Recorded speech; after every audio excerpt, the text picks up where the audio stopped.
बिस्मिल्लाहिर्रहमानिर्रहीम। Subject computer, chapter number 2, class 10th। Topic is writing a program in GW basic.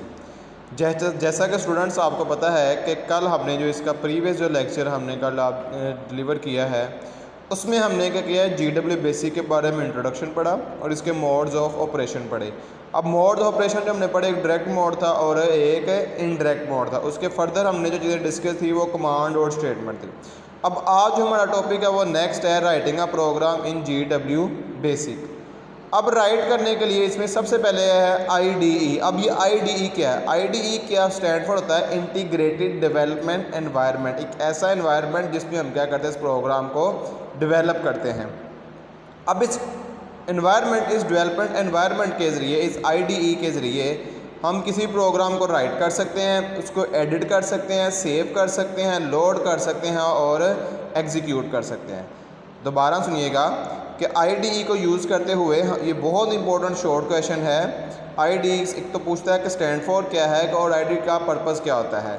तो IDE का purpose होता है edit करने के लिए, प्रोग्राम को सेव करने के लिए, लोड करने के लिए और एग्जीक्यूट करने के लिए इस्तेमाल होता है।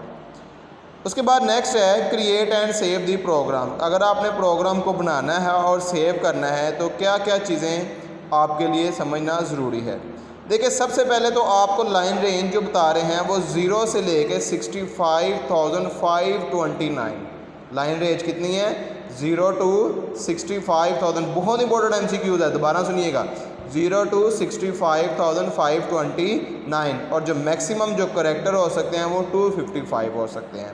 लाइन रेंज 0 to 65,525 और मैक्सिमम जो करेक्टर है वो 225। अब अगर स्टेटमेंट को सेपरेट करना है तो कॉलन का सिंबल इस्तेमाल होता है। कौन सा सिंबल इस्तेमाल होता है? कॉलन का। एग्जाम्पल के तौर पर मैं कहता हूँ लाइन नंबर 10 है, 20 या 30 है। अब लाइन नंबर 10 में मैंने कोई स्टेटमेंट लिखी है, अब मैं इनको आपस में सेपरेट करना चाहता हूँ तो यहाँ पर मैं कॉलन का सिंबल लगाऊंगा। तो कॉलन का सिंबल लगा के इन स्टेटमेंट्स को मैं क्या कर सकूँगा? सेपरेट कर सकूँगा। तो कॉलन का सिंबल इस्तेमाल होता है स्टेटमेंट्स को सेपरेट करने के लिए।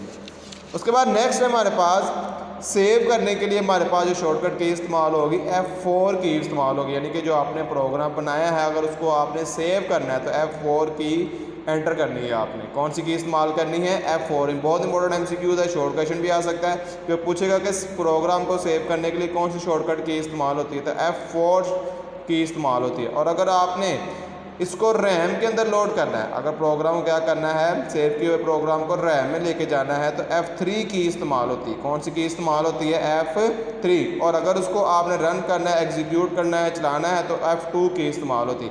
इसमें ये चीज़ देखिएगा, सेव करने के लिए F4 की, लोड करने के लिए F3 की और एग्जीक्यूट करने के लिए F2 की इस्तेमाल होती है। मुझे उम्मीद है कि आपको ये समझ लग गई होगी।